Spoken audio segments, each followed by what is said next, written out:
We are at a historical and strategic juncture in our relationship with Tunisia. Here we have an opportunity that let's hope will not be fiddled away or foregone and missed to establish a greater strategic partnership than we've had. The map does not exactly show it, but I think in all of our minds we have a map of North Africa, and Tunisia is between Libya to the east and Algeria to the west.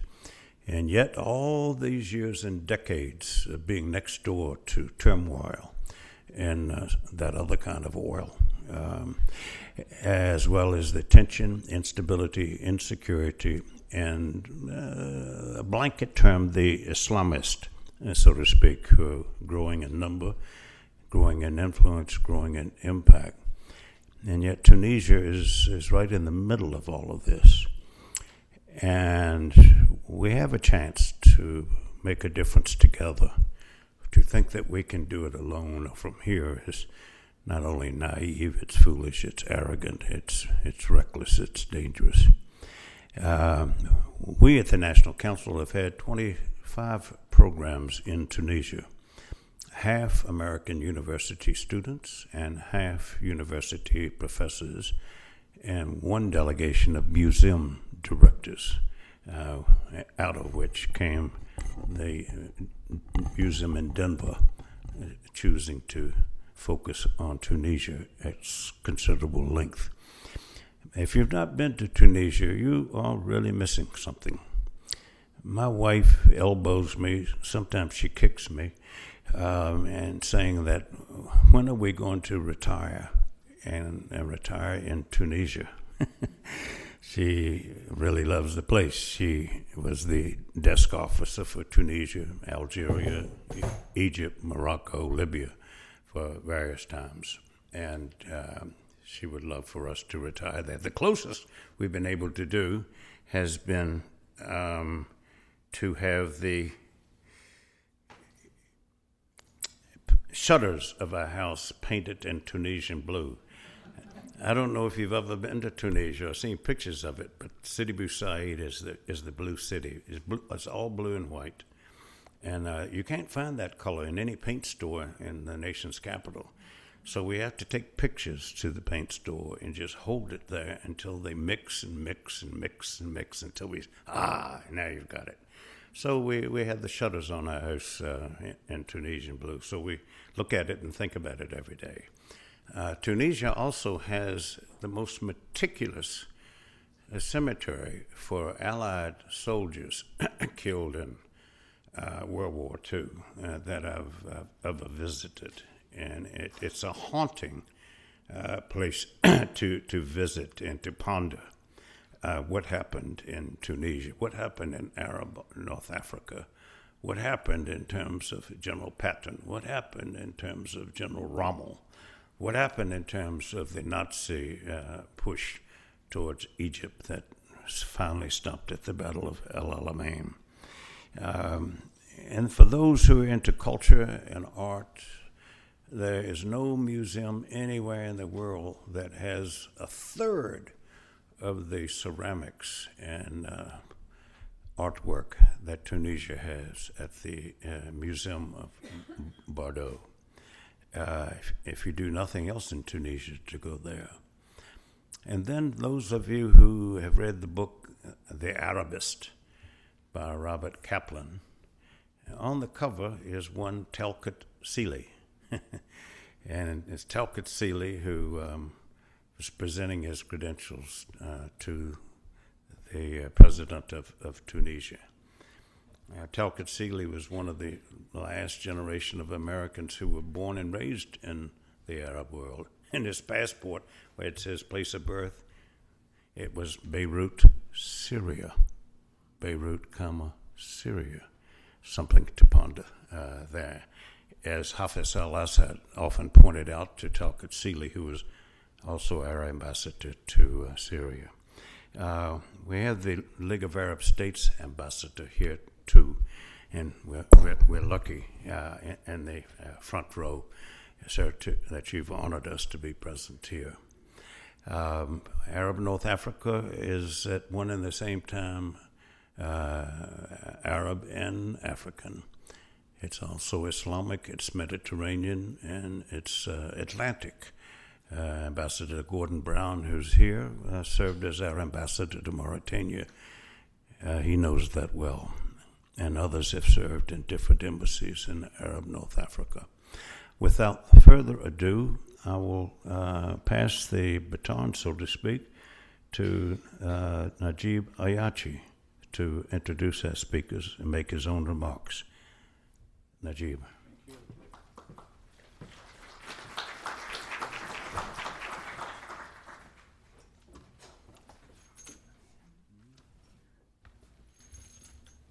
Thank you, Dr. Anthony, for this, for your remarks. Thank you for co-sponsoring this event on behalf of the National Council on U.S. Arab Relations. You did listen to me when I said we should pay more attention to the North Africa region, to the Maghreb, which is also part of the Arab world, that world you care about. Thank you. I would like also to thank His Excellency Mohammed Chelaifa, Ambassador of Tunisia to the U.S., for his presence here, for joining us. Thank you also Acting Deputy Assistant Secretary Haviland for accepting to participate in our conference. Welcome. Thank you also to Ms. Caroline Freund, Senior Fellow at the Peterson Institute for International Economics, for accepting to share with us today some of her extensive knowledge and expertise related to the MENA region. And many thanks also to the Peterson Institute for hosting this event. Thank you all for coming. Tunisia, where the social uprising of what has been branded the Arab Spring started in 2011, seems today the best equipped country to move forward on the path of political stability and hopefully economic growth, recovery and growth. This is mostly due to the fact that the North African nation has adopted only a few weeks ago, and 3 years after the collapse of the previous autocratic regime, a new constitution, a new consensual constitution. In a country whose population was alarmingly very divided between Islamists and non-Islamists. It took indeed a couple of years of fierce debate and intensive discussions among Tunisians to come up with this new constitution, which is regarded as exemplary in matters of human rights, including women's rights and freedom of conscience, among others. Secretary of State John Kerry, who briefly stopped by Tunisia yesterday, praised the Tunisians for their, and Tunisia, he called it an example of dialogue and compromise. I think that's what indeed the Tunisians are mostly about. The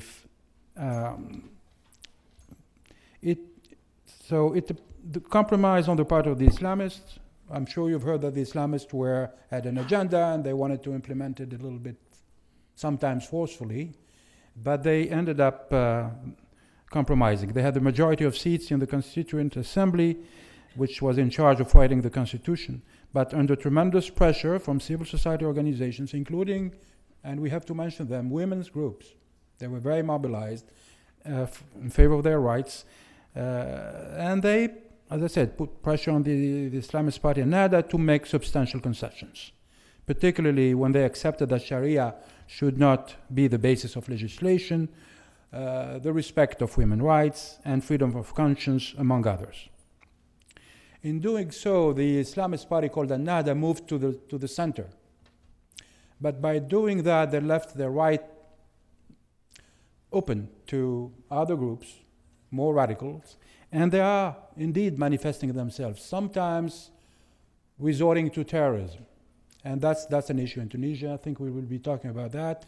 If we are going to talk about the economy, there won't be any recovery, not to mention growth, without security.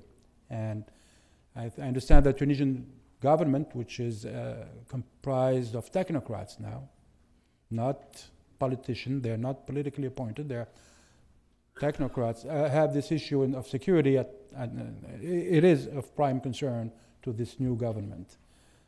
that is supposed to move Tunisia to the next step, which is going to be the elections of a parliament and presidential elections within a year or so.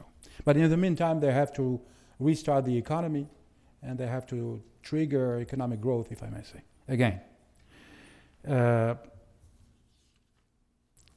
on the economic front, very briefly, just want to point out just that GDP shrunk by 1.9% during the first year after the revolution, which again occurred in 2011, a first in Tunisia's recent history. I mean, before climbing again to 3.6% in 2012 and stabilizing at around 3% this year. However, these rates remain well below the peaks reached during the last decade. The growth was over 6% in 2007, and even then, as we know now, this growth was not enough, was not shared, and that contributed to the 2011 uprisings. We should keep that in mind. So where is Tunisia heading now on the economic front, particularly given the slow recovery in the euro area upon which Tunisia depends? The euro area is the main partner of Tunisia. Will Tunisia's economy be able to achieve a decent growth rate to tackle the pressing issue of job creation, particularly among the youth? What kind of economic development strategy should Tunisia adopt for a more inclusive and a better shared growth? What role the U.S. can play in this process vis-à-vis a country Tunisia considered a close friend for decades of the United States and a faithful partner, if I may say. These are some of the issues that our distinguished guests will certainly address in their presentations, and I will immediately leave the floor to our first speaker, our keynote speaker, the Ambassador. Let me introduce you very briefly. Ambassador of Tunisia, of the Republic of Tunisia to the United States, Mohammed Ezzine Chelaifa. He's been appointed to the United States recently. He's Ambassador of Tunisia to the U.S. since December 1st, 2013. Before that, from September 2011 to November 2013, he served as ambassador. The formal title is Ambassador Extraordinary and Plenipotentiary of Tunisia to the Kingdom of Spain. Before that, from October 2010 to August 2011, he was appointed ambassador of Tunisia to Australia, where he opened the first Tunisian embassy in that country. Before that, and up to 1983, when he joined the Foreign Service, Mr. Chelaifa has occupied several key positions within the Ministry of Foreign Affairs of Tunisia.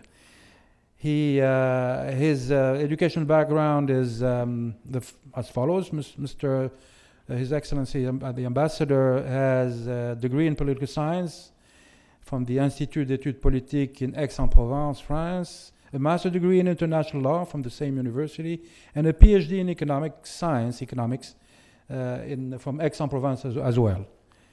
He is fluent in Arabic, French, Spanish, and English. He's married and has 2 children. Welcome, Mr. Ambassador. The floor is yours. Thank you.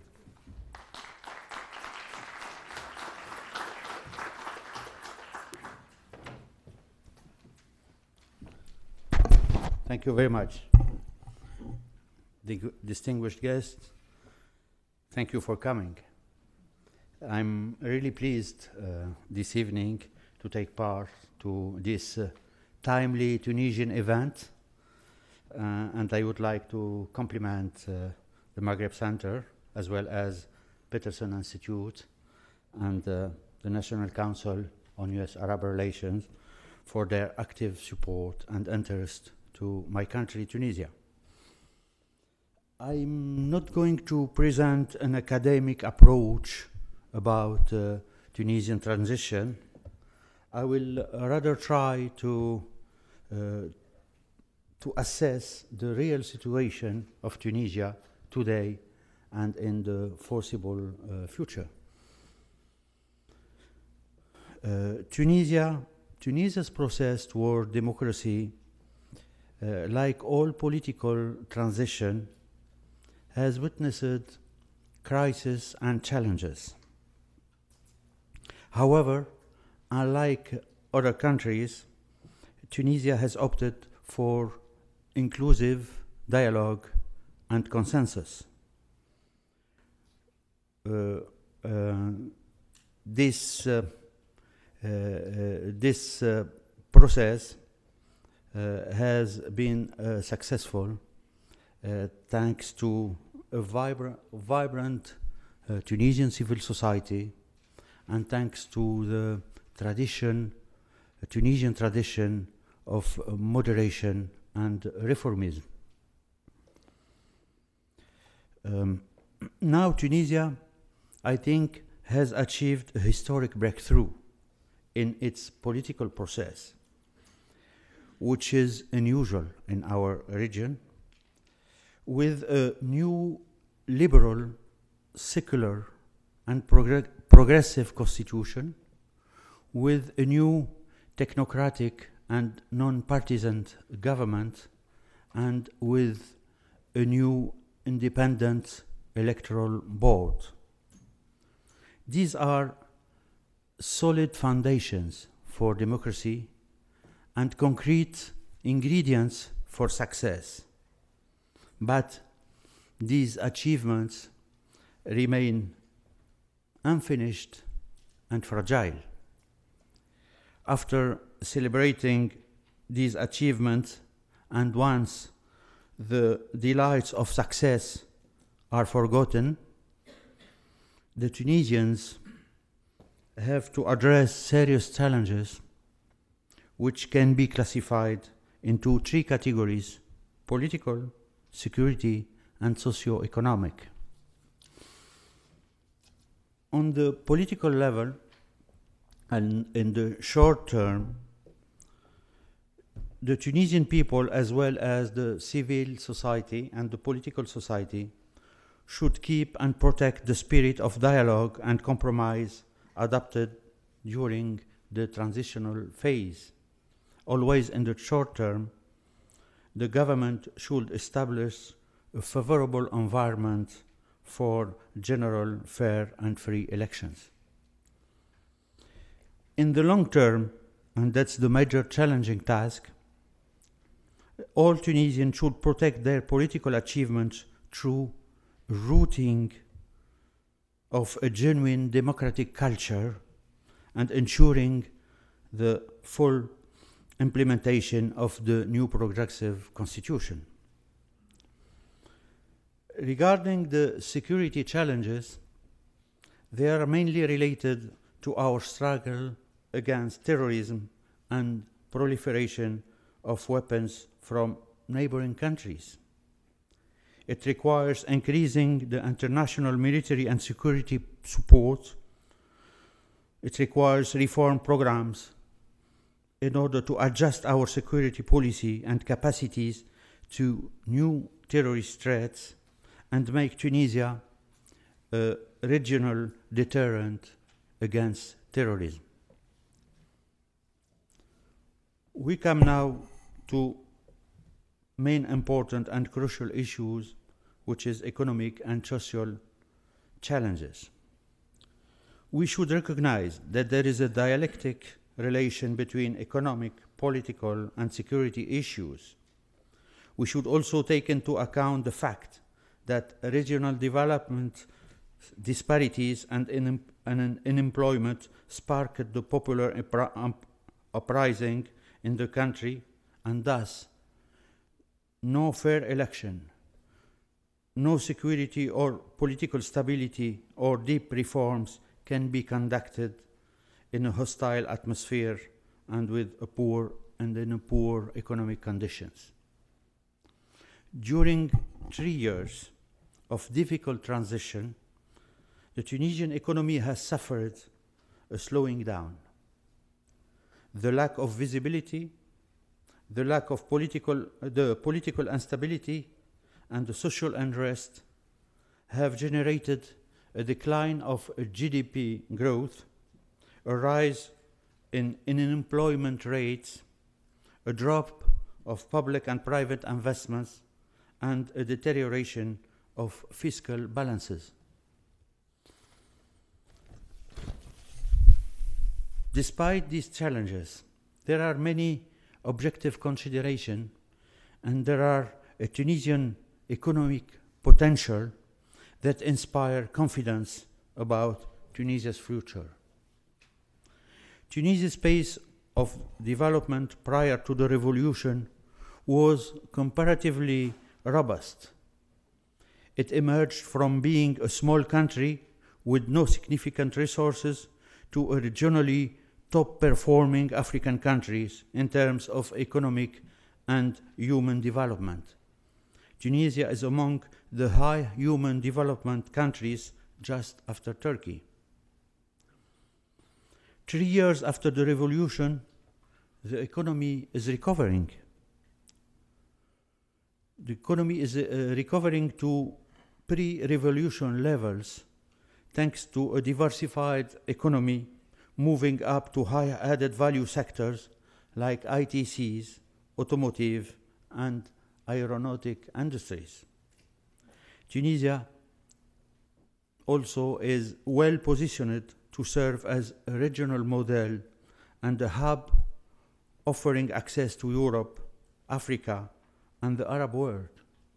In fact, Tunisia has a free trade agreement with the European Union, a free trade agreement with Libya, Algeria, Turkey, and is a member of many other regional trade agreements. Tunisia has a good expanding infrastructure and a modern infrastructure, port facilities, and good air-sea links with Europe and neighboring countries. Investors will have access to a highly skilled workforce and talent pool. A new investment code will be adopted in the upcoming weeks. The new feature of the code will offer better guarantees for investors, particularly in arbitration and access to markets, automatic access to incentives, granting bonuses to investment based on performance, optimal simplification of procedure, and support for investors.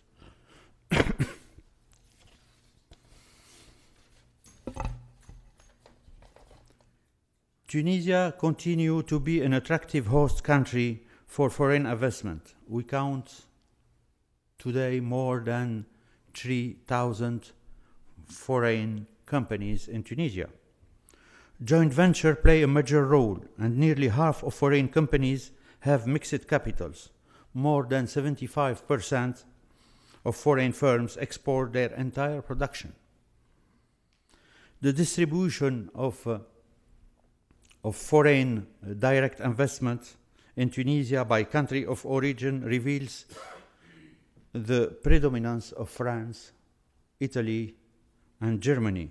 There are also many U.S. companies present in Tunisia, about 80, I think, but still not enough considering Tunisia and the United States potential.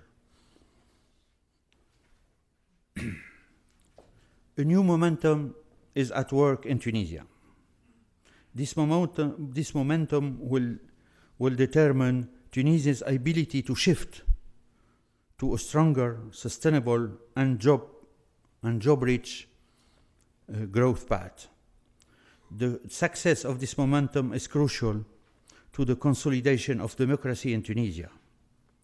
It has wide ramifications for the region too. The United States, a global power with interests in our region, has a stake in Tunisia's success. In fact, U.S.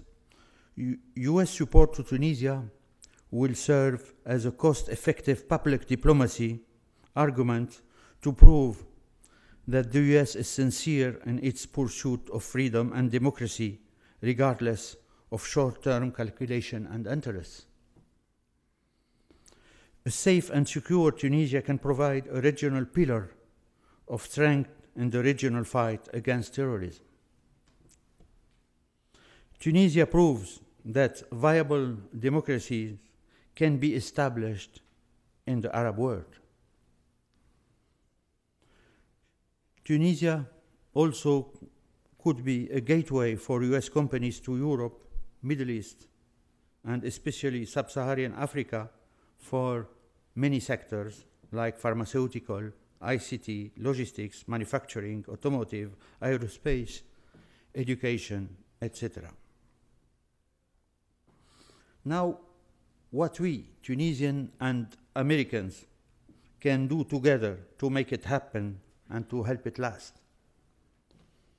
It's now, I think, the time to work together and to win together by fostering a strategic partnership that is value-driven, program-based, and result-oriented. I would argue in particular that the most effective way to achieve a mutually beneficial new momentum is to explore the possibility of a free trade agreement could offer to our respective business communities. With a negligible cost on the US economy, a free trade area will send a potent message to business circles all over the world. It can restore confidence and generate fresh opportunities for our respective countries. Pending the conclusion of a free trade agreement, a provisional trade arrangement offering privileged access to Tunisian products would be of great support, including, for example, Tunisia in the African Growth and Opportunity Acts, AGOA, could offer tangible incentives for Tunisia to continue its macroeconomic reforms, open its economy, build a vibrant free markets, and prepare for free trade with the US. On another level, it is important to explore new ideas. New ideas to allow Tunisia to benefit from, for example, the MCC compact programs, including a readjustment of eligibility criteria.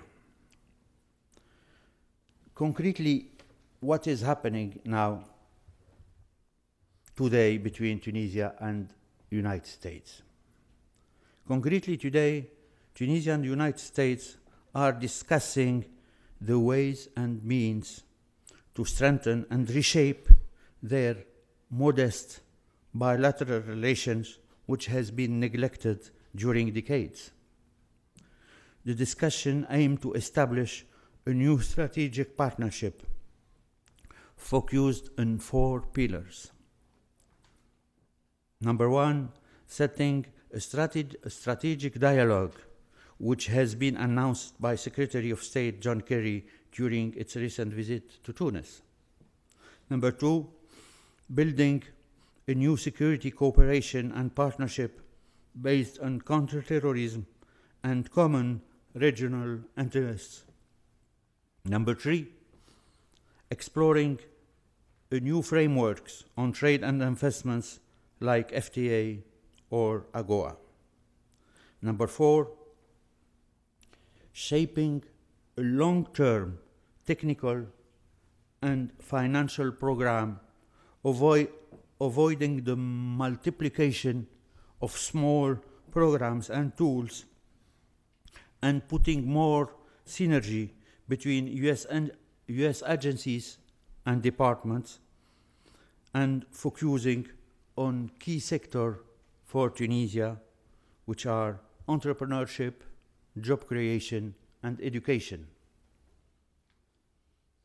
This is, distinguished guests, the Tunisian new vision for more visible, more efficient, and an ambitious strategic agenda between Tunisia and the United States. Thank you for your attention.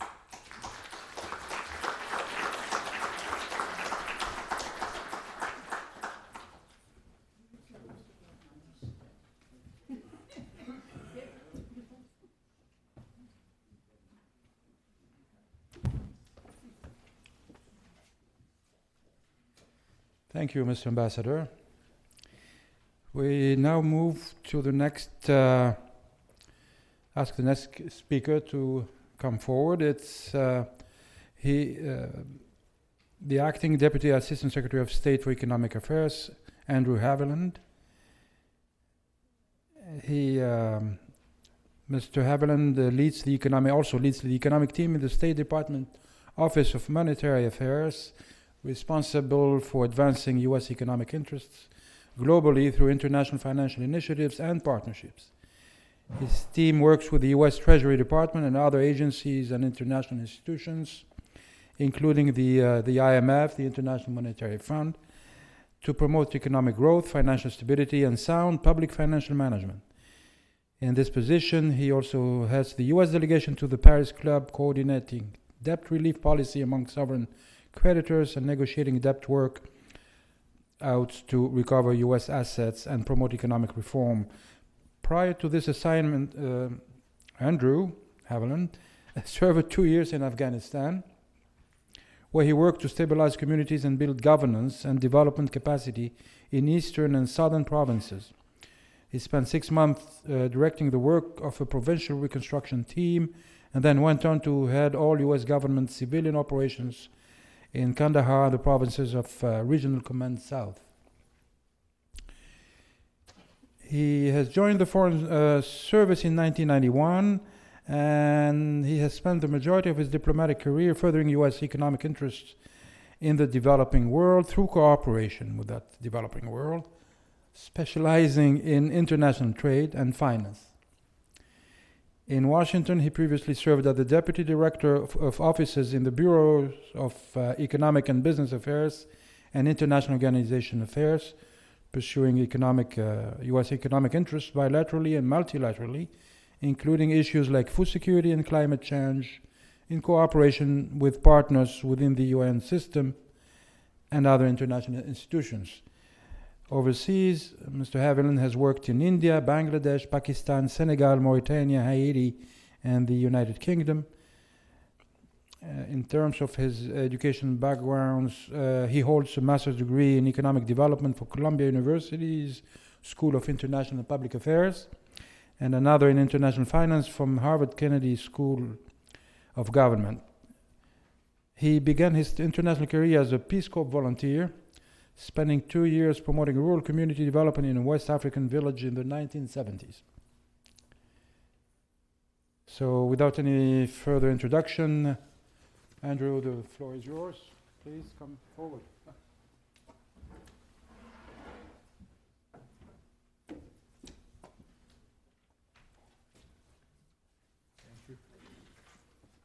Néjib, thank you.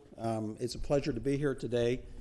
As you can tell from my bio there, I'm not an expert on Tunisia, but you can well imagine the importance of the countries in the Arab Spring for the State Department.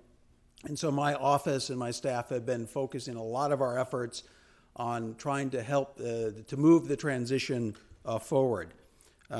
I want to make a few remarks today, but I want to start by thanking the National Council on U.S Arab Relations and the Maghreb Center and the Peterson Institute for putting this event together. I'd also like to thank and welcome His Excellency Ambassador Chelaifa, who has the honor of representing Tunisia at this most important time of democratic transition. And I am pleased to join this event with him today as we discuss our strong relationship and our ongoing partnership that the ambassador so ably already described. In many ways, Tunisia remains the face of the Arab awakening and the ongoing transition throughout the region. Its path has been filled with many difficult challenges, and there are certainly more ahead. Like many of you here, however, we have been encouraged by recent developments in Tunisia. Many of them have been listed already, but let me highlight the ones that certainly jump to our attention. In January, of course, the National Constitutional Assembly voted by an overwhelming majority to adopt Tunisia's new constitution and swore an independent government under the leadership of Prime Minister Modi Joma. On the economic front, Tunisia's progress on its reform agenda enabled the International Monetary Fund to complete the first and second reviews of Tunisia's $1.75 billion standby arrangement. This unlocked an additional over $500 million in IMF financing in January. These are very positive steps, and we in the U.S. government are optimistic that Tunisia will move forward with a successful transition to democracy and political and economic stability. The United States will continue to be a friend and a partner to Tunisia, to support its democratic transition, to bolster security, and to promote a more peaceful and prosperous future. I'm here today to speak about some key elements of the economic component of this engagement. First, I think it's helpful to step back and put some of Tunisia's economic challenges in a regional context. The Arab awakening was the result of more than just political grievances. One of the underlying causes of the revolution that swept across the region in 2011 was a lack of economic opportunities and jobs, particularly from a burgeoning youth population. An uneven economic playing field left those without connections, with limited prospects for a brighter future. This was as true in Tunisia as it was in other parts of the region. Tunisia's new government is focused on addressing these challenges and improving economic growth. To do so, it will have to lay the foundation for a thriving economy with a strong regulatory and policy framework capable of creating jobs and widespread economic opportunities. An important part of meeting this challenge is increasing domestic investment and attracting more investment from overseas. Increased trade and investment will be vital to boosting economic growth, diversifying Tunisia's economy, and creating new jobs. We are confident that U.S. trade and investment can play a large role in this process. U.S. companies active in Tunisia not only contribute to U.S. prosperity, but also serve to share America's economic strength. This presents a win-win scenario for the United States and Tunisia. As Tunisia takes steps to improve its investment climate and become a more attractive destination for foreign direct investment, it will also create a more level economic playing field that leads to more job opportunities for Tunisians themselves.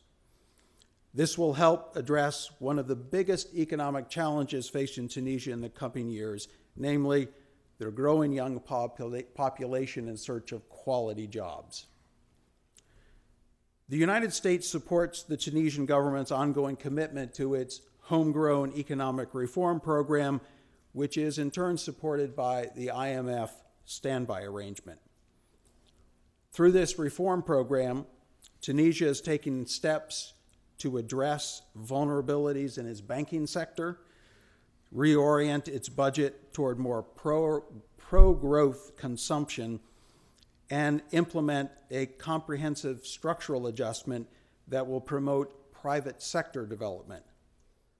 Following through on this reform agenda will help boost private sector-led economic growth and reduce unemployment.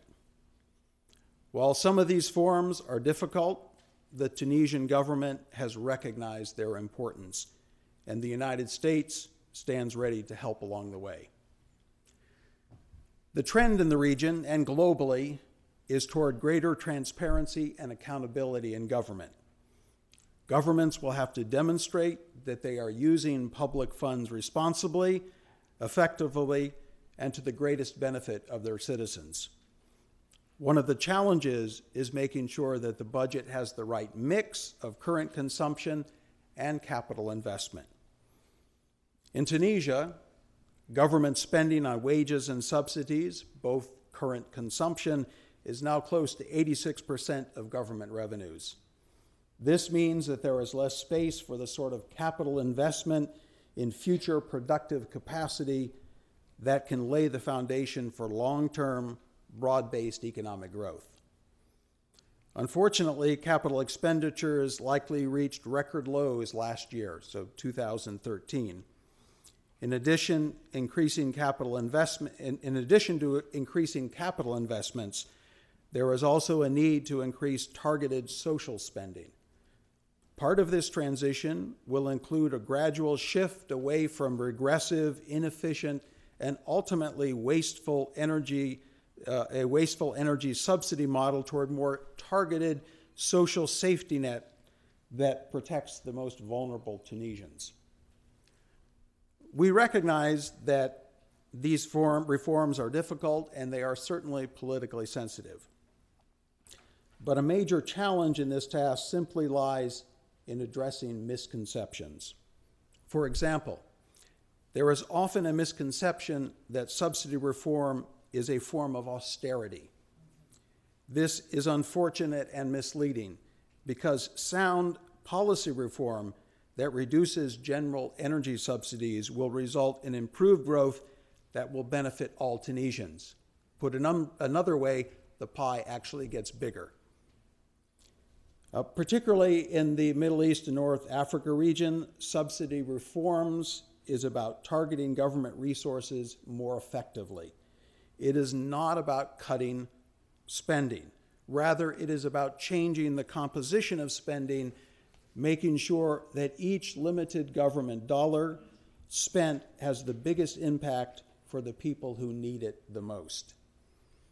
Funds saved from the gradual reduction in energy subsidies can be used to increase targeted cash transfers to the poor. They can also finance infrastructure investments to spur broad-based growth and long-term economic growth.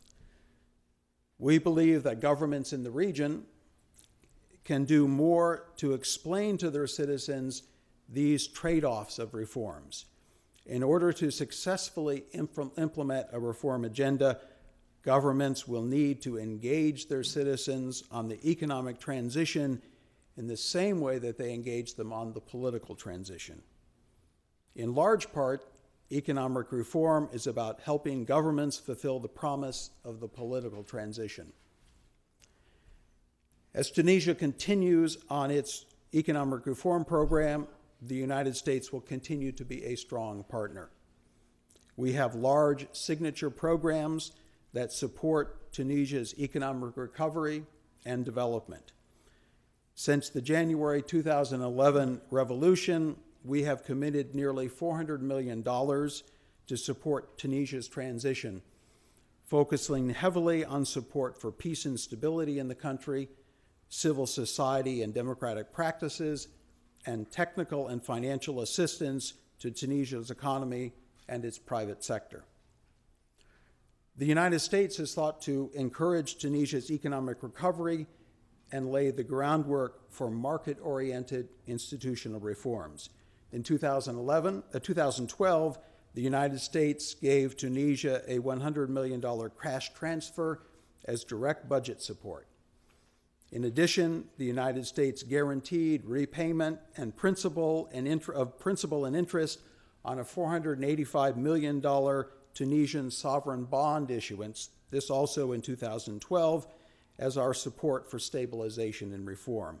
This action greatly reduced the government's borrowing costs. The United States provided $400 million in 2013 to the Tunisian American Enterprise Fund to help launch small and medium-sized enterprises and spur additional private sector investment in Tunisia. The Enterprise Fund will infuse capital into Tunisia's financial system and advance in Tunisia's development across the country. U.S. economic initiatives focus on job creation and structural economic reforms. In addition to the Tunisian American Enterprise Fund, our joint work with the U.S. Overseas Private Investment Corporation, or OPIC, as many of you know it, helps to finance small loans to small and medium-sized enterprises. Our Information and Communication Technology Competitiveness project develops job skills, increasing hiring by improving business efficiency, and advises on critical policy reforms to enable the private sector to grow. Our Thomas Jefferson scholarships promote workforce development and benefit hundreds of young Tunisians.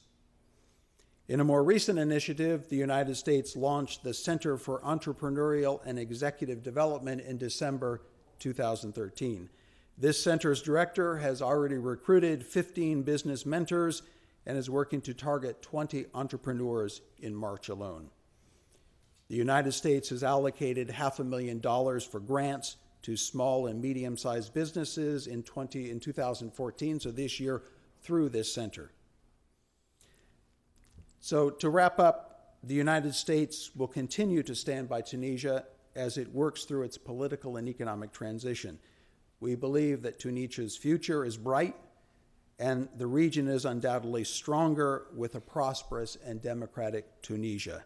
In fact, Tunisia's success can serve as a model and inspiration for others in the region. Thank you.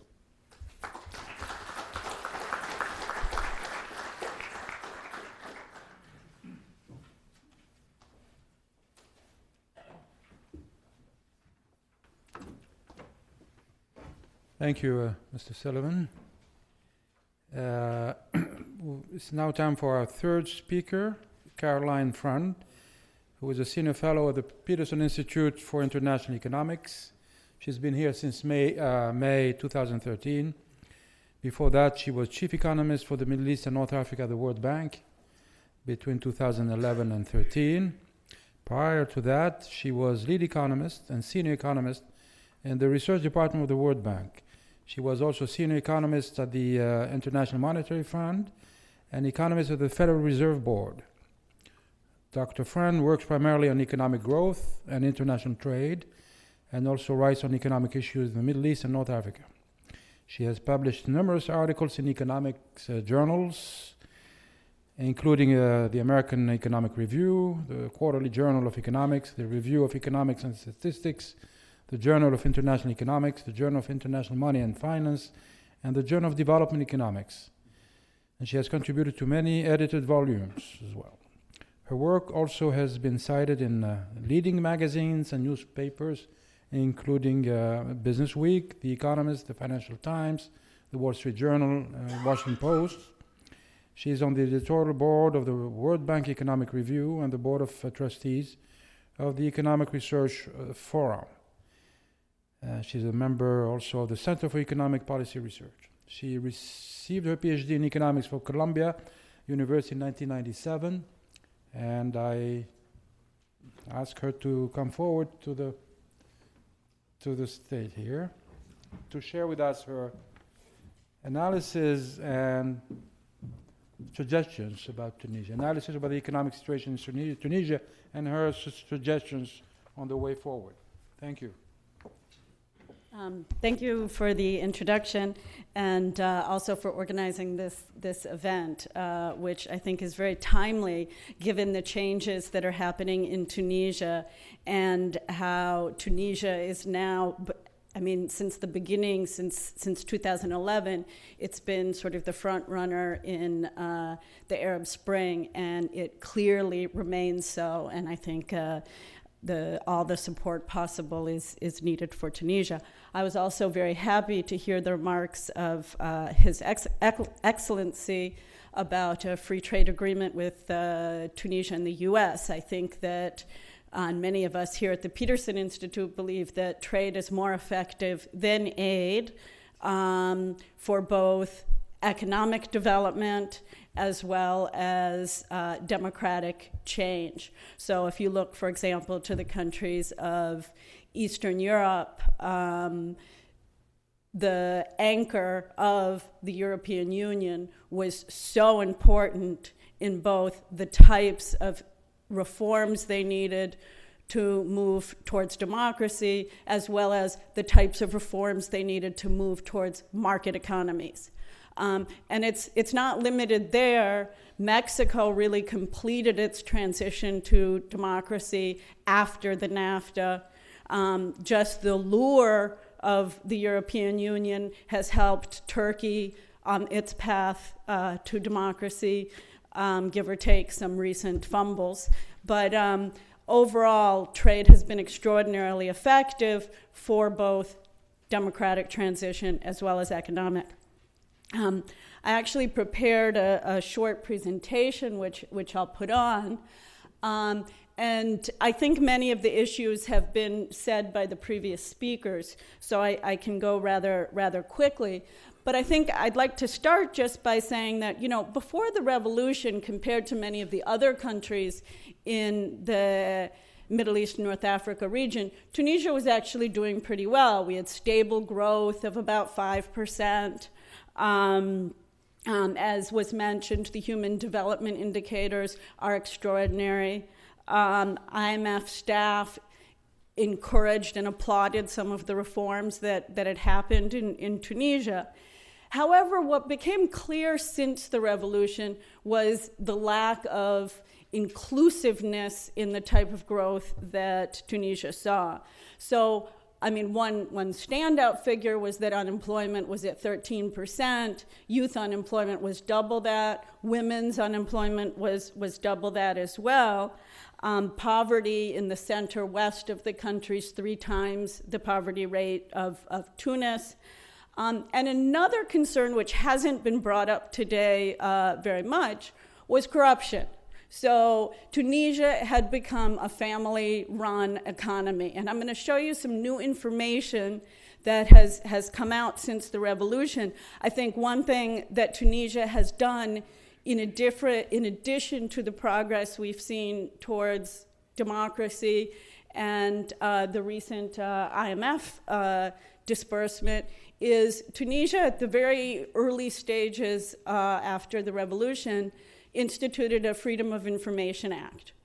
And this is so important because if the population doesn't have access to information, they don't know what's happening. They don't know where funds are going. They don't know who's poor and who's rich, where things are.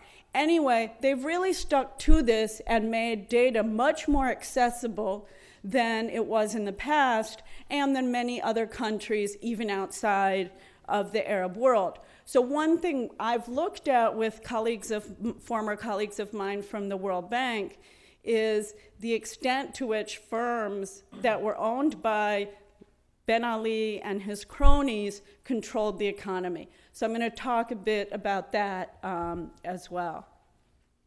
So just to reiterate, these are some of the challenges that have been mentioned. We have structural issues which led to this high unemployment in the past, kind of a bloated civil service, energy subsidies, which pull resources into energy-producing industries instead of where you'd want them, which is the labor-intensive sectors, and then this regulations and rent-seeking. So what this led to was insufficient growth. So we say, but growth was 5%. Well, but unemployment was 13%. In China, we saw the reverse, growth of 10%, unemployment below 5%. That's what this country should be aiming for, not growth of 5% and unemployment of 13%. So there was insufficient growth.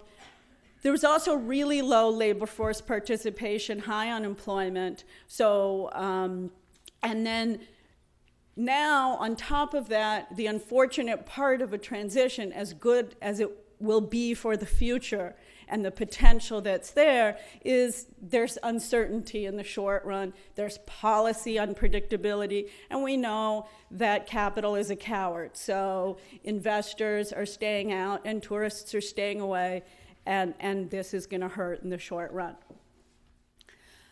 So just to look at growth, this has already been mentioned, but you can see I think looking at the picture really shows this is what Tunisia suffered. So you went from the 5% average growth to something unprecedented, the negative growth that the previous speakers have already mentioned.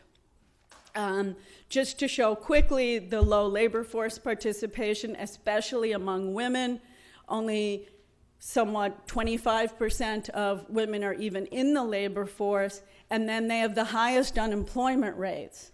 So of working age women, you have less than 20% actually working. What a wasted potential.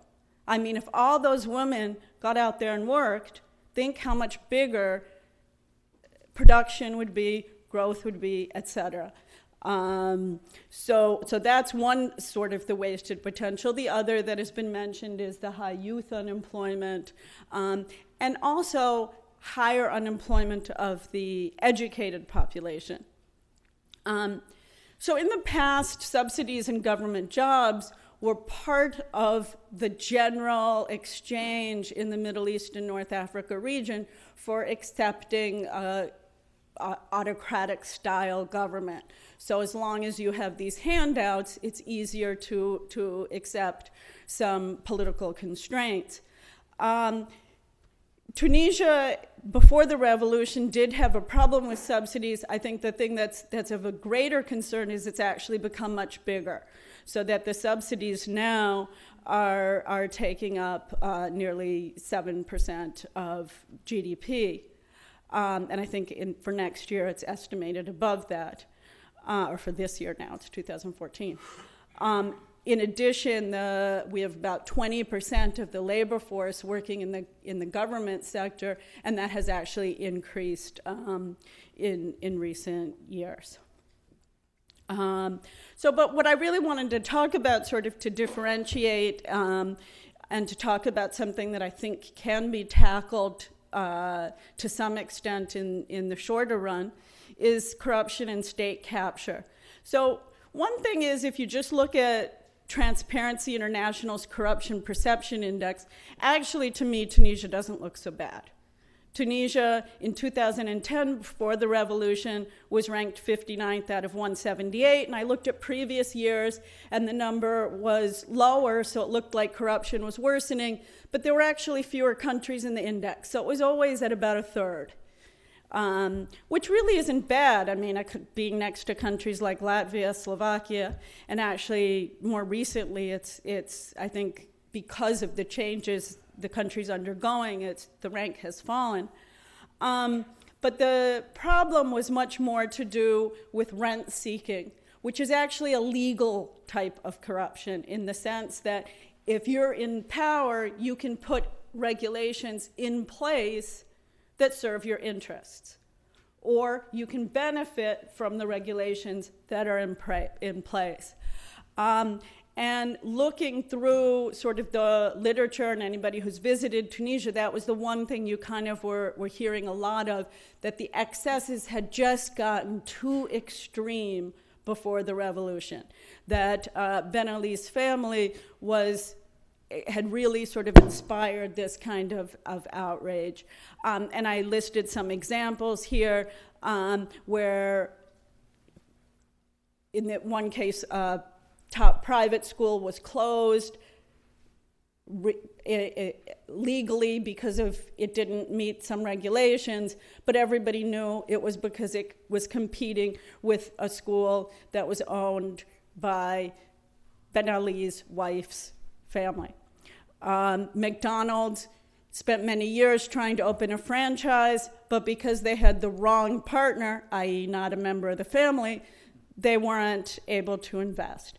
So these were the kind of things, and this is the new data that I wanted to put up, which is really striking. So this is from the Ministry of Finance and the Ministry of Justice in Tunisia, and it's the Ben Ali family tree, and it shows all the firms that they had owned. And, you know, after the revolution, I think it was, probably some of the Tunisians here know better, but 550 properties were confiscated, 367 bank accounts, 400 enterprises, numerous yachts and boats, all together totaling 25% of the country's GDP.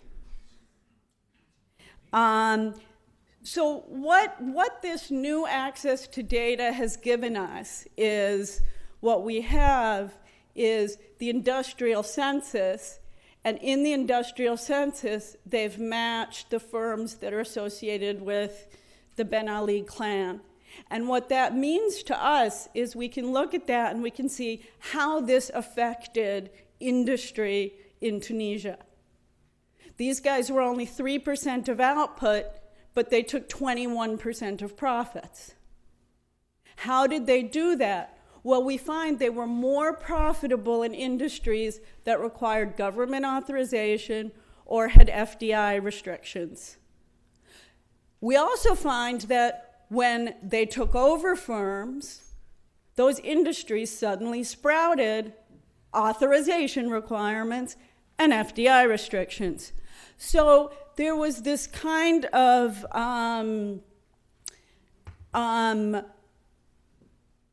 state capture going on, that the rules were both abused by the regime, but they were also creating rules as needed.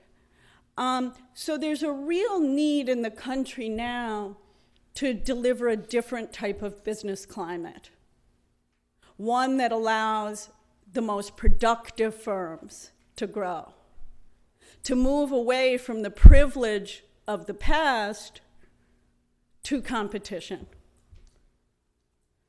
But in the short run, transition is tough. There's political uncertainty, policy uncertainty, security concerns, and investors and tourists are waiting it out.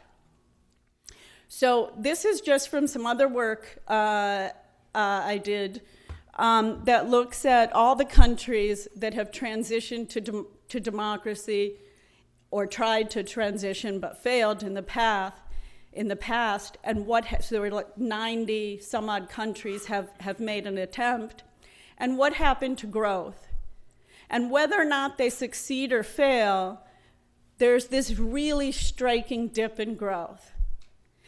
But I think there's also a positive side here. On average, growth tends to come up pretty fast after. So I think if you look where Tunisia is now, they're on the up path. And so hopefully all goes well, and there's a lot of positive news now. We could see growth rates of 5%, and maybe eventually even higher than that again soon. Right now, though, things are difficult. The current account deficit, so that's the gap between how much more a country imports than it exports, has expanded, or plus some transfers, but mainly that, expanded to 8% of GDP in 2012 and 13. The fiscal deficit exceeded 6%, and reserves are covering just over 3 months of imports. So this is unsustainable for an extended period. And that's where I think the IMF comes in, and the positive news we've heard of late is really fortunate. The currency is weakened, but there's still probably some room for movement, and reform is still urgent. So what I've done here is just the first two things. I think it's really important to highlight the progress. So the two things are perhaps the most difficult, and they've been done. So they've done the Constitution, which is extraordinary. I mean, it's the way, you know, the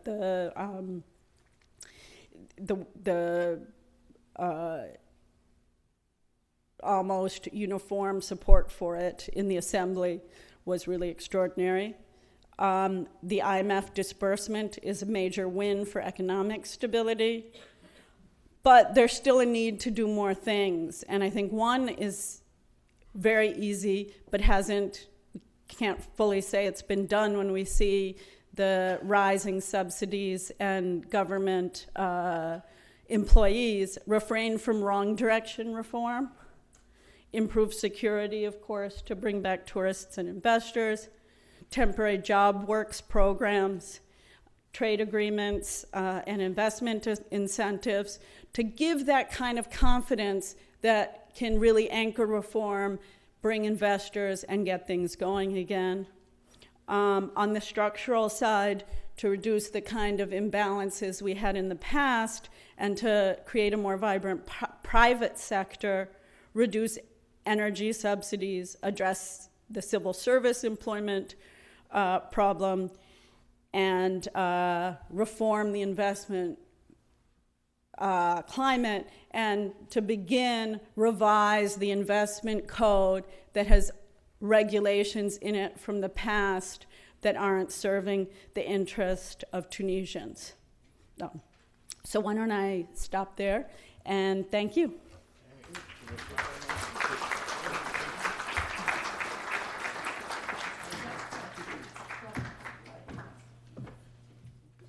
Thank you very much, Caroline, for this really interesting and enlightening presentation. We are now going to move towards the the Q&A session.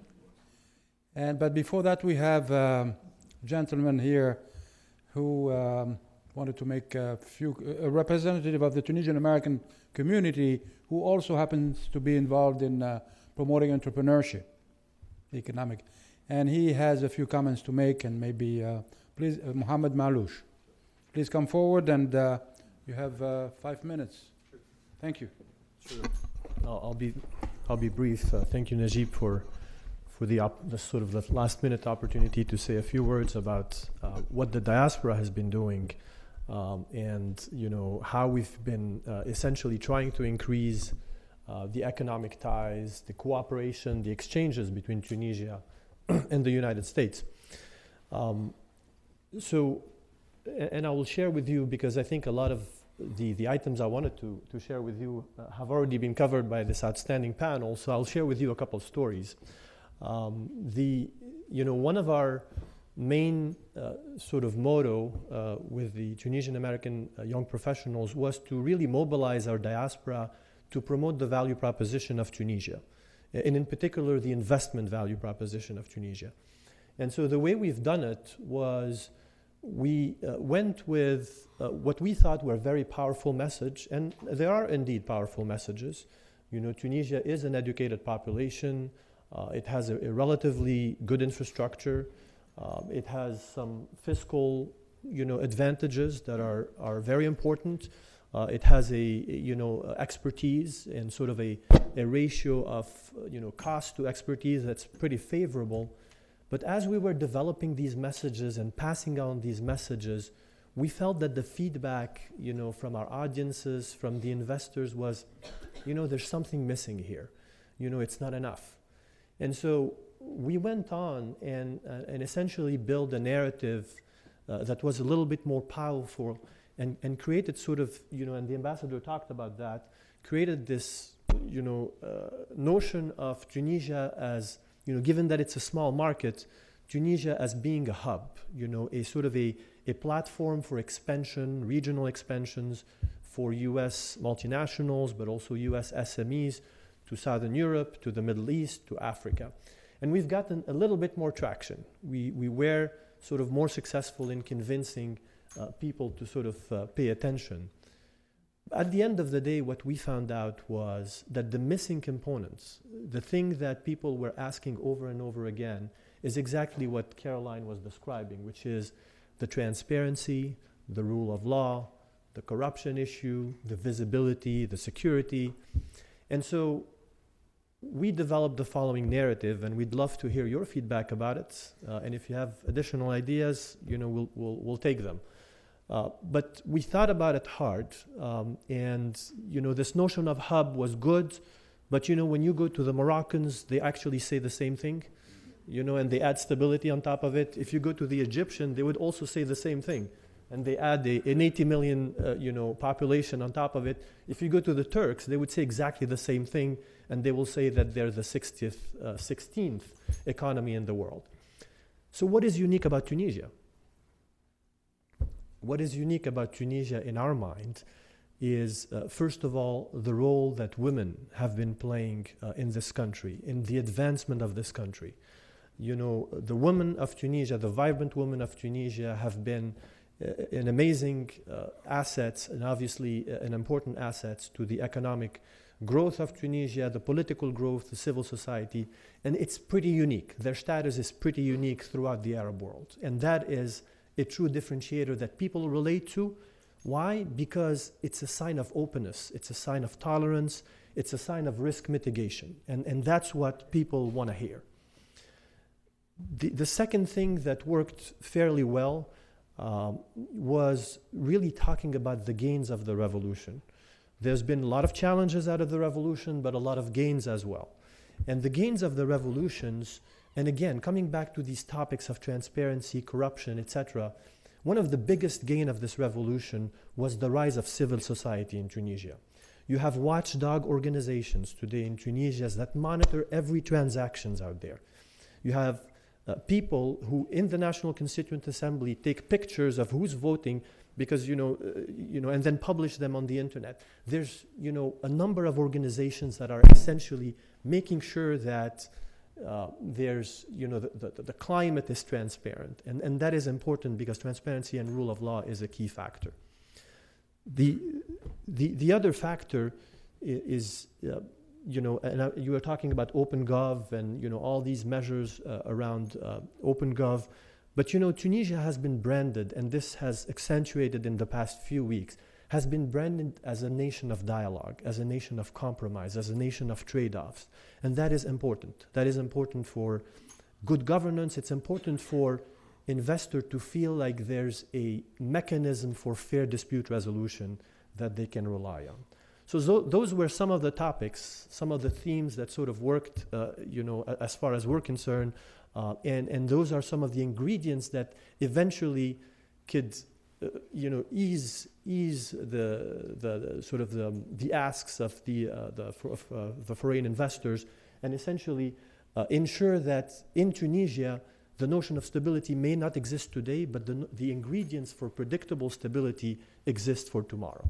And that is why if you are, an investor, you would want to be a first mover to take advantage of a number of things. I'll be very quick. One quick story because it's a story on entrepreneurship, and I care very much about this. All right, all right. So Mr. Assistant Secretary, you said that there's a number of efforts regarding entrepreneurship in Tunisia. We have vibrant entrepreneurs in Tunisia. We have absolutely amazing ideas, but these folks need money, they need mentorship, they need training, they need, essentially a number of things. And so, one of the things that I think they relate to is that in their minds, in the minds of Tunisian entrepreneurs, entrepreneurship support can only come from the United States. Because especially in value-added sector, they relate to Silicon Valley, they relate to the Research Triangle in North Carolina, they relate to the Boston biotech, centers, and in their minds, entrepreneurship is not associated to France, or nothing against France, or but it's not association to the Middle East or France or Europe. It's associated to the United States, and so my ask is really to strengthen the efforts in terms of supporting entrepreneurship. And you mentioned a number of efforts, but I think they need to be definitely supersized. Thank you. Okay, very good. That's being said. We are going to open the floor to questions. You have 2 mics here, and I'll ask you to give your name and your affiliation. Can I start first? Dr. Anthony has just a few things to say. Taking the liberty of being one of the speakers as such. Please. To ask the ambassador if he would care to comment, and anyone else as well. When we've taken 25 delegations to Tunisia, and we used to take all of them to FIPA, the Foreign Investment Promotion Agency. It was led by a very charismatic woman, around 40.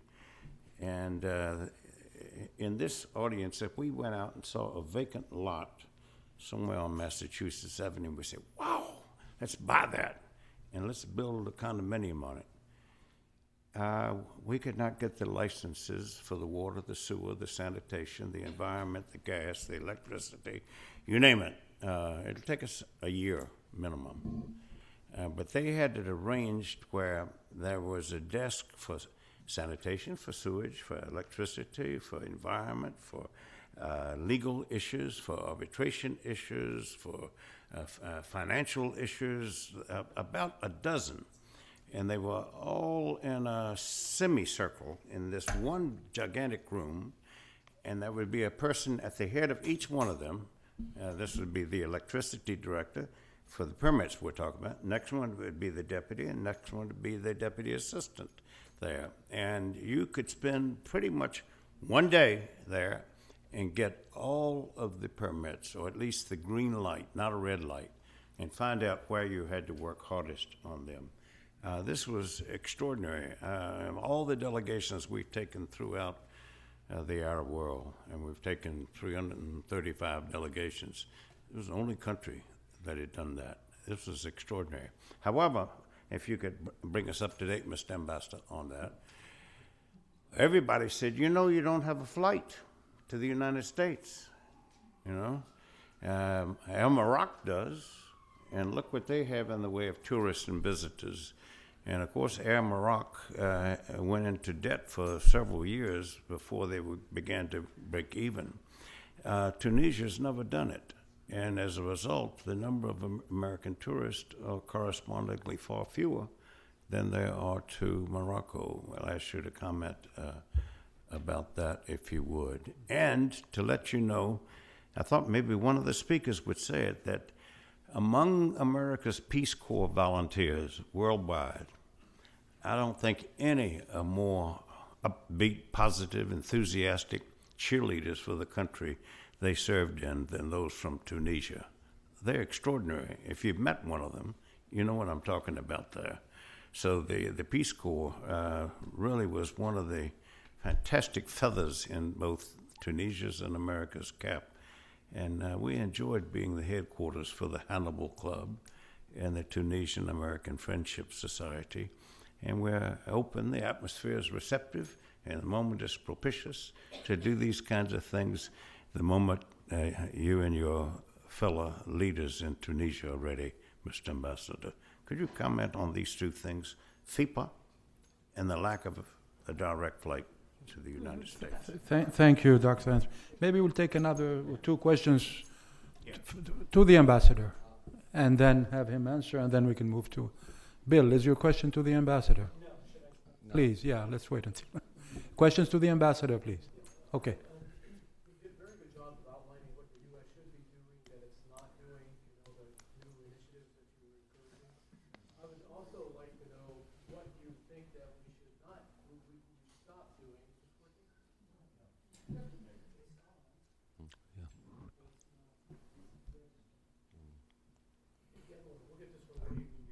You can use this one if you want. Actually, use this one.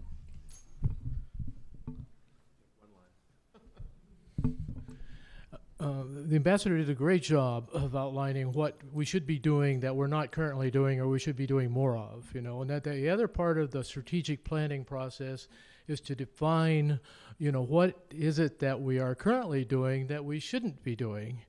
And unfortunately, one of the byproducts of hegemony is arrogance and hubris, and we're thrust into that role of our own choosing because all the developed economies of Europe and Asia were destroyed after World War II, and we have, I think, overstepped. I mean, our initial foray into the Muslim world was to depose a elected official in Iran in 1953, and since 9/11, I think we've made several mistakes of that level. And I'm just wondering, from your perspective in Tunisia, what are we currently doing that we shouldn't be doing? Thank you. Another question for the ambassador? Yeah, okay. My name is Peterson. I'm from Capital Intel Group and operating in Tunisia and in Libya for the last 2 years. My complaint is a complaint about Tunisian modesty. It's the biggest problem in Tunisia. You are seeing the biggest economic miracle in growth ever in history now in Tunisia. You have people like Coffee Cab. It's a multinational automotive group, $1.1 billion in sales. They do 2% of Delphi's global sales, $600 million of Lear corporations. OneTech that just went on the market. We have Anadarko, BP, OMV, and ENI and Shell doing oil exploration, so there's a huge oil boom. We're seeing a lot of that. We're seeing private equity firms like Abrash and others making 20% returns on investment on a yearly basis. My question is, we just need to consolidate these gains, but also bring the best players into the market. One of the things that is lacking in Tunisia are the real investment banks, Rothschild, Citigroup, Morgan Stanley, Apex and Carlyle looking at privatization and a possible IPO of Tunisia Telecom. These are the stories that are sort of getting left behind. And one of the biggest things is if you're not there, Honeywell CEO Dave Coate went to Tunisia. First time a CEO of Honeywell's ever gone to Africa. He went to Tunis because Tunis, with its operations in Algeria and Libya and in West Africa, was the highest performing unit of all of the Honeywell units. So those who are not there, I would worry about your jobs. Those who are there are going to make miracles for their companies. And I think this is a message that really needs to be told, because Tunisia is, the question is now, are you going to join the EU? And you're going to probably be the same as Portugal in 5 years' time. Thank you, sir. Thank you. Okay. Another question for the ambassador. No. Okay, Mr. Ambassador, please. Thank you. On FIPA, I think I cannot comment better than you. FIPA is an active and very efficient institution in Tunisia. On direct flight, I think it's the story of the chicken and the eggs, which is create traffic. Is the link, or the public, the passengers? But it is for us a real objective in order to establish a direct flight between the United States and Tunisia. It helps business and it helps tourism, and I think it will be necessary in the near future. Thank you. On what U.S. is doing in Tunisia, I think U.S. is doing very, very well in Tunisia. We have to encourage U.S. To accompany Tunisia in its democratic travel. What U.S. should not do in Tunisia. No. We have received from United States since the revolution many programs and tools, but we would like to avoid the multiplications of these small and inefficient tools, and to build a long-term and visible program, coherent program, focused on 2 or 3 priorities for Tunisia, which are entrepreneurship, job creation, and education. We would like now to assemble all this with our American friends and to put more synergy between all the agencies, and to put a visible and efficient program on technical and financial cooperation. On the U.S. miracle, on the Tunisian miracle, thank you. But I think now we are recovering our economy.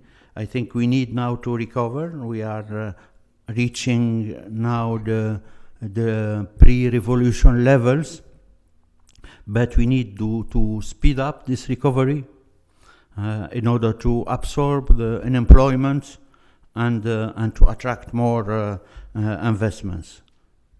Thank you. Okay, thank you. Next, Bill Lawrence. Yes. Your question? First of all, congratulations to the Maghreb Center, you, Néjib Ayachi, and Peterson, and the National Council for putting together a really excellent event today. My question's for Caroline, although others can. I don't know how to pronounce your last name, so I'll call you Caroline. But anyone else who'd like to answer it can chime in. When the former head of the central bank, Nabli, was here in 2012 speaking at CSIS, he talked about how unimportant relative to macroeconomic indicators the whole microeconomic question was. And I'm really glad that you, Caroline, kind of challenged Nebli's view in saying that corruption and all of the things related to the microeconomic development are essential to all this. Now, last year there was an event at Stimson where a senior Tunisian economic advisor who went unnamed after being challenged 3 times admitted that corruption's gotten worse in Tunisia since the revolution. And part of this is, I would say, and here I'm talking about challenges rather than just the happy stories of Tunisia, a transfer of control from these 245 companies, I counted them from your slide, from some sort of one set of opaque owners to another set of, in some cases, more opaque owners. And he admitted in the Stimson Center event that the Tunisian corruption had actually gotten worse at that level. And so my question is, given that 50% of Tunisian economic citizens who work in the informal sector, given that 30% of economic activity is in the informal sector, and given that a lot of people would say, we're not worried about the guy with the cart out in front of Monoprix, we're worried about Monoprix and who controls their monopoly rights to a kind of opaquely controlled market of distribution of food. But how do we do this? The traditional public sector can do public works and hire people in the government, but there's limits on what the externalities of that are. The traditional private sector, there's limits. Mining, agriculture, there's only so much you can do there. And so we're all talking here about entrepreneurship, right? And so this is the sort of other part of the same question. How much can entrepreneurship really absorb for the short and medium term? Or do we have to rely on a sort of public sector push and a traditional private sector push to get us through the J curve? Because I describe your graph as a J curve, on to 2-3 years hence when the entrepreneurship efforts will really start to matter in terms of job creation. Okay. That's my question. Good question, thank you. Maybe you could answer that, Caroline, please? Yeah. One thing is corruption is really hard to tackle, and I think we've seen that in Eastern Europe, where many of the countries are more corrupt now than they were in the past. I'm thinking Bulgaria, Romania, where the scandals just, sort of multiply. That said, crony capitalism can work for you and it can work against you. So in Korea, crony capitalism was Indonesia. There was crony capitalism, but they really grew fast. And what I'm saying here now probably is not politically correct, whatever, but the Tunisian type of crony capitalism didn't work well. And my own personal view on this is it has to do with how open your economy is.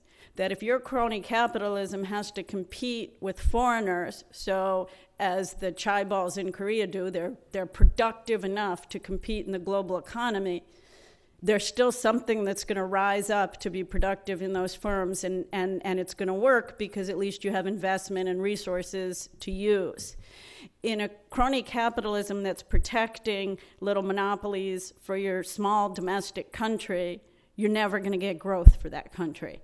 So what I would say is, obviously a cleaner investment code, more simple rules, eliminating some of the regulations. Tunisia improved very much on the doing business indicators, but they didn't implement the reforms. So they put them in the law, but they didn't actually change things. So implement some of those types of doing business style reforms and open to foreign direct investment.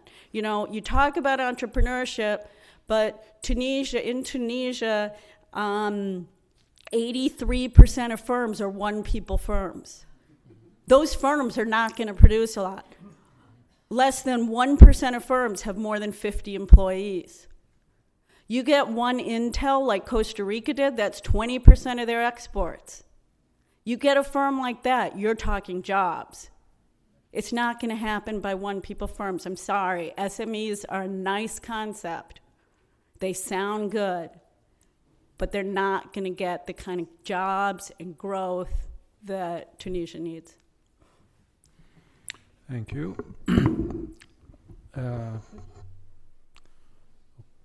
Okay, they're waiting behind you there. But okay, I was saying they're waiting over there for. Okay. See, there's a line. I can wait. I can go behind there. That's okay. Go ahead, since you're here. Right. My turn. Okay. My name is Ken Dorff with Sag Harbor Consulting. First of all, I'm a former Peace Corps volunteer in Tunisia. And actually, in our year, they had the highest rate of intermarriage between Peace Corps volunteers and locals. So we were really enthusiastic about Tunisia. First, thank you, panelists, some very thoughtful discussion. Since the revolution for the past few years, I've been working a lot in Tunisia with the World Bank and with the government on market and economic reform. I'm also coincidentally working in Morocco on investment funds, so I really see the competition between the two. And I agree with you. I think in the longer term, Tunisia has a better brand, personally. And it's not just because I was in the Peace Corps, but I really believe that if they made the proper reforms. The question I have is what you were talking about, Dr. Freund, about how to avoid the wrong direction reforms. And I'll give you some very specific examples. I'm looking a lot at STB, Société Tunisienne de Banque, which is a very large, typical, badly run state bank, overstaffed, bad loans to the to the tourism. At the same time, Tunisair, which is also ineffective. When we're talking about why there's no direct flights, partly it's because Tunisair is a monopoly, and it's badly run, it's overstaffed. Morocco, Turkey have much more efficient open sky systems, and there has been a resistance to opening up Tunisia to market reforms for those reasons. I think 3 to 5 years when those market reforms could happen, privatization, whatever you want, yes, there would be a much more vibrant economy. But it's getting there. After a populist revolution, the tendency will want to be always to offer more to the people under stress. That's natural. So my question really is, what can the American government do, the Tunisian government, others who care about Tunisia to help them over the hump through this really painful period where people, I know so many unemployed and underemployed Tunisians right now who are desperate, to get them over the hump, but also have the confidence that these market reforms will create more jobs 3 to 5 years from now. Okay. Thank you. I guess your question is directed to anybody, Caroline everybody. and Andrew. Actually, you all spoke on this. It's an important issue. Andrew, what can the U.S. government do more?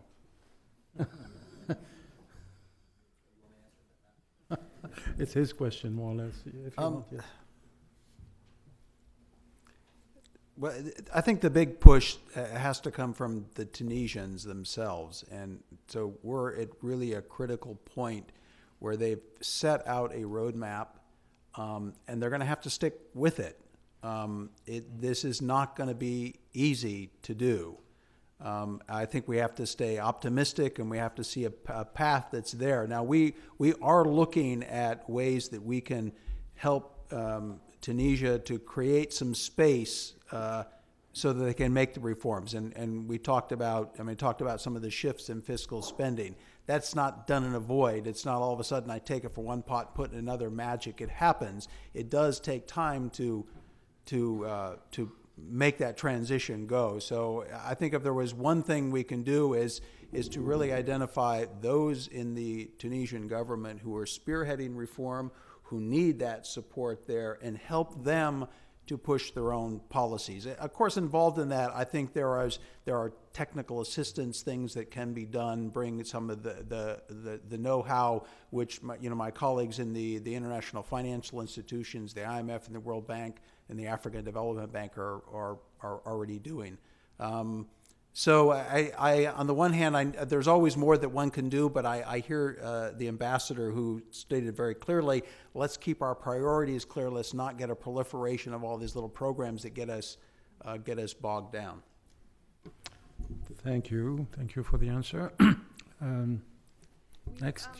Heard many references to the importance of the U.S.'s commitment to Tunisia and the partnership and foreign investment.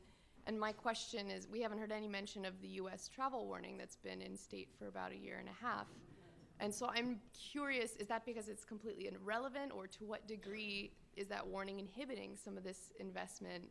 And maybe in addition, to what degree is it perhaps somewhat in conflict with the perception of this U.S. commitment to Tunisia? Thank you. That's Who wants to answer this? I didn't know there was a travel warning. So. Yeah. So I think this is, I'll try to get a shot at that. This is something that often comes up in some of the countries that I've worked in that have gone through difficult periods. And I wouldn't get too hung up on what that travel warning says as a signaling device. The U.S. has some of its own laws, and the government has some of its own obligations that tend to drive how that warning is put out and when it can be changed. I think one of the best ways to overcome potential negative impacts from that is people actually go and engage in Tunisia, and then the word gets back. And I don't think that's the real inhibitor. We in the State Department cannot get beyond some of the legal requirements that we have that kind of shape those warnings. Thank you. Yes? Okay. Job prospects for youth are different for kids from Sidi Bou Said or if they're from Sidi Bouzid. And the attention that was paid to the macro indicators of economic health before the Arab Spring wouldn't have necessarily shown that there would be that potential. But maybe focus on these subnational issues could have drawn attention to the neglect that was going on in certain regions. So I'm wondering what, if anything, is there a push for investment in the interior of the country? What does that look like? How is the U.S. involved in that? Thank you. Good question. And who wants to answer? Maybe Mr. Ambassador. Mr. Ambassador. Yeah. Yes. I think we're exploring with our American friends how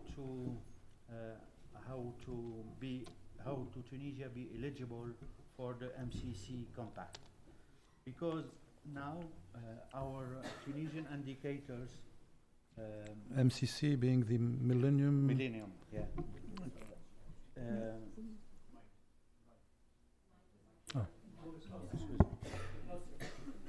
Yeah. Our indicators, Tunisian national indicators, now didn't allow Tunisia to be eligible to these funds. But we are thinking we have our poor region, inland region, which reach the MCC fund requirements, and we think that is a very good and adapted instruments and funding for our the region, this poor region. Thank you. Okay, please. Oh, you want? Okay. I'm Gary Kleiman. I lived in Tunisia 30 years ago under a business exchange program, and perhaps inspired, I went on to found my own firm that specializes in independent analysis and advice on emerging financial markets. And I would just like to make you an offer, reinforcing perhaps some of the messages the ambassador made about new ideas, the State Department representative about international financial initiatives, and that is to resume what was once a pretty robust outreach to the mainstream banking and capital markets community in the U.S. and elsewhere, portfolio managers, banks, stock and bond market investors who are still interested in Tunisia, regardless of a ratings downgrade, regardless of the government emphasis on a guaranteed back issue.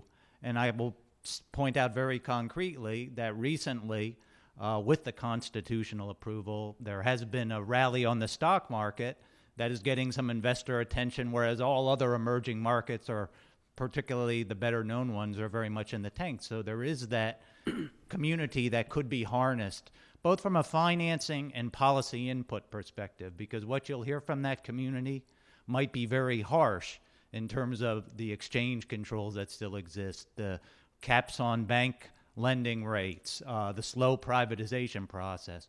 But regardless, it's important, I think, to harness this community. It's done very unconventionally, but it can be done very cost effectively and pragmatically. And you have a very critical 6-month window, I think, now, where that sort of input could be very beneficial. You want to talk about this? Someone wants to? That was more of a comment. Yeah, it was more of a comment. I think it's well taken. We, the audience, we agree. Yeah, please. Thank you. My name is Dr. Latiri. I'm former director of WHO and representative of the organization in different countries. But before all that, I'm a Tunisian. And I am very proud to be a Tunisian. Not just because of the new constitution, but because we need your help, and we need to work together to achieve what Mr. Ambassador has already indicated. The question. Today, the cup is half full. The other half, it will be full, inshallah. His Excellency, the Ambassador, and all the other speakers have indicated, gave their opinion how the other half would be full. There is one ingredient that was not mentioned, and that is the health of the population. A healthy population will make it easy for the economic programs to be achieved. A healthy population is the key for achievements in growth. The question that I have is, Mr. Ambassador asked his first request in his presentation. He said he would like to see a negotiation or discussion with the Department of State or with the government of the U.S. to establish a free trade agreement. I would like to ask, how is it possible that to be achieved? Thank you. Thank you. So the question is, I guess the only one who can answer that is representative of Andrew, please. Well, I'm happy to take a shot at that. I think that if the focus is simply on getting an agreement, a free trade agreement, that doesn't get at the root of the challenges that will increase U.S. trade and investment.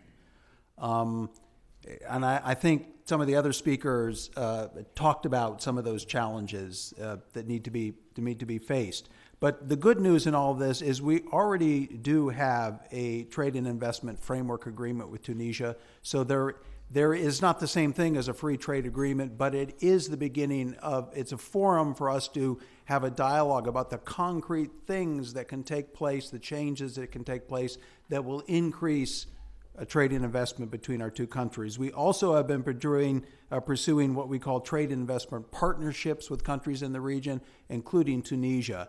And we have discussions on basic principles that need to be laid out on the way forward. So I think the good news in it is that is something that is really already in progress. I can't say that there will be a free trade negotiations tomorrow started, but I think there is a framework on those discussions and a recognition that the future of both of our countries lies in expanding our economic engagement, which means more trade and investment. Thank you. Please, yes. I just wanted to add to it, because I've worked extensively on free trade agreements, that one, the U.S. does have agreements with countries in the region, including Morocco and Jordan. It's a process to negotiate them.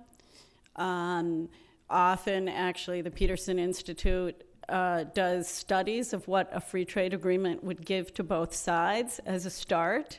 And I'm not doing that to market, but it actually is what happens. And it's a discussion, and it's really USTR, I think, needs to move, and it takes some time.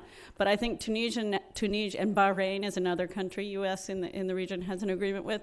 So I think it is something that's feasible. Tunisia has a lot of the right qualities. The issue for Tunisia would be if they were to get in that negotiation, let's say the U.S. is open to it, just hypothetically. If they were to get into that negotiation, to use it to make reforms that would help the economy to grow. Morocco did not take advantage of the agreement. So if you look at Morocco, trade exports from U.S. increased to Morocco following the agreement, but there was no supply response from Morocco. And it's because they didn't have the infrastructure in place to take advantage of that agreement. So it's not just about getting an agreement, it's about using that agreement to leverage reform and then grow the economy. In the case of Morocco, I'm personally aware of what the World Bank and USAID did. They helped them in the agribusiness sector, more specifically. They helped Morocco improve its production in capacity, its productive capacity and quality, in order to be able to sell to the United States. Because you're right, I mean, what to sell to the United States? You have to produce enough and of a quality that is reaches the American standards, basically. Yep. Thank you. Okay, I'm sorry. Brief comment on that. Yeah, we only have a few. Doctor, how do you pronounce your name, Dr. Freund, so all of us can get it right?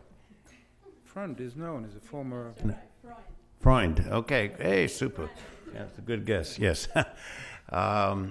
Of the Arab countries that have free trade agreements, Dr. Freund mentioned Morocco.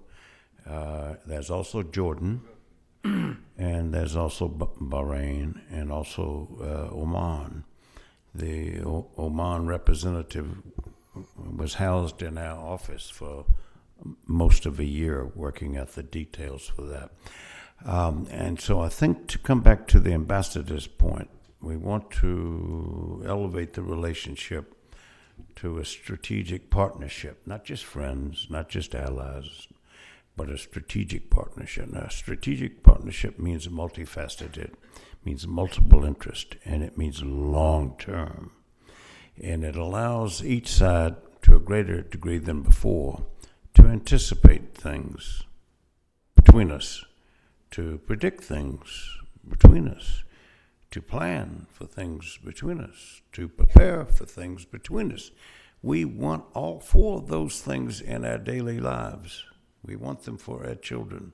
We want them for our family. If we don't have those four things, life is a bit more precarious, less predictable, less productive, arguably less successful or less effective. So the ambassador hit the right note that is elevate this relationship. It certainly has meant that to Bahrain and Oman and Jordan. I know in my relations with all of them that it means that they are special, that they are a partner of the United States, the world's sole superpower. Still, the American century of last century is being prolonged, and part of its prolongation is through free trade agreements. So Tunisia is sort of overdue for this special treatment or focus or identification and acknowledgement. All of those things. I just wanted to say that about the free trade agreements, even if the trade levels are not impressive, or they don't have the statistical numbers that Dr. Freund pointed out in her extraordinary presentation. It means a hell of a lot to the governmental stability and to the political dynamics in the country. Thank you. We only have a few minutes left, and we have two questions. They will be the last ones. We only have a few minutes left. Jonathan Kutab, an attorney.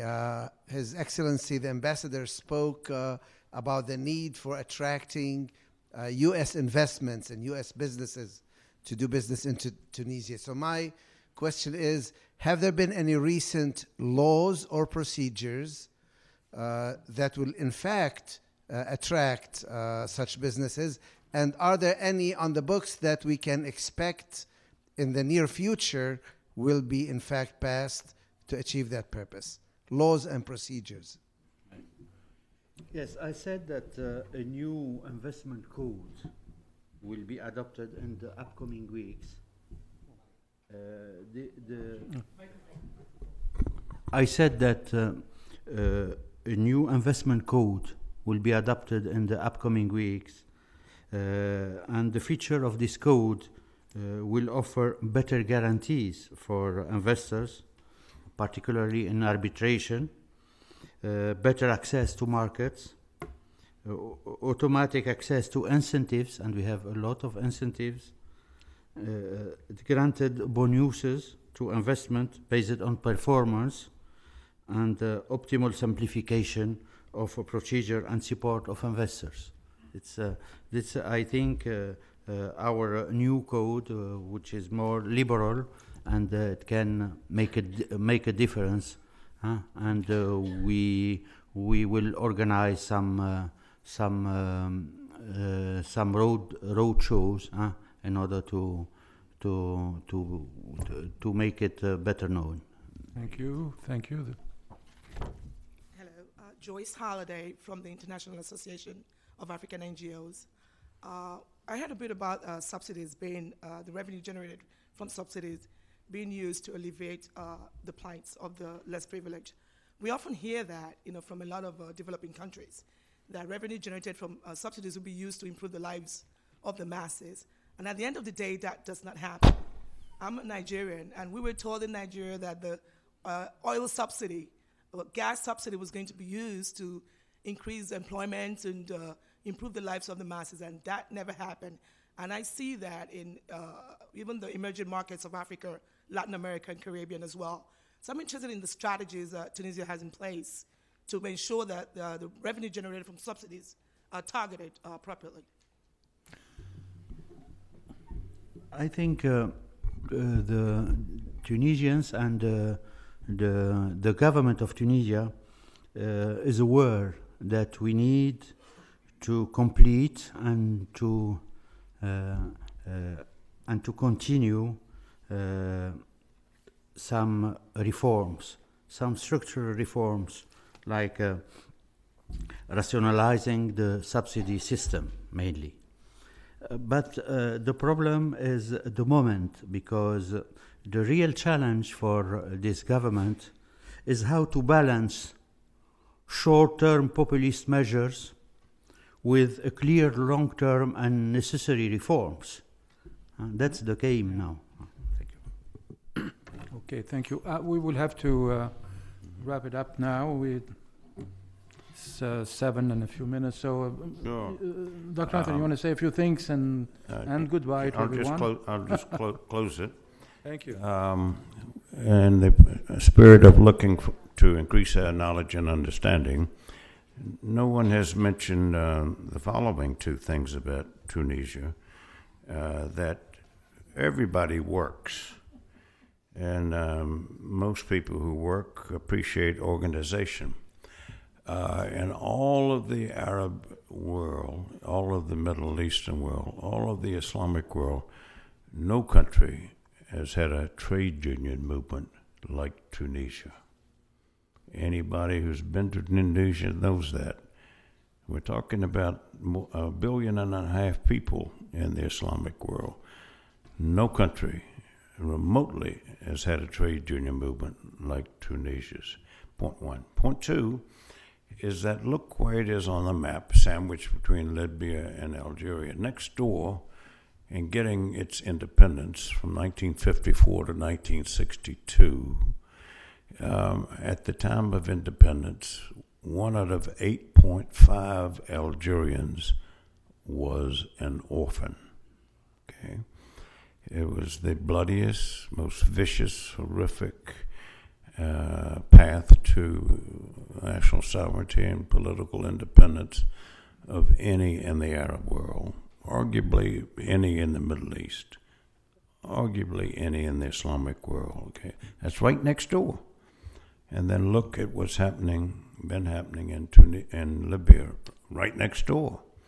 So this is an oasis, an island of stability that is less well known than it needs to be known, and less well understood than it needs to be understood. This session has been, all of these speakers, extraordinary. Please join me in thanking them for giving us the cerebral massage.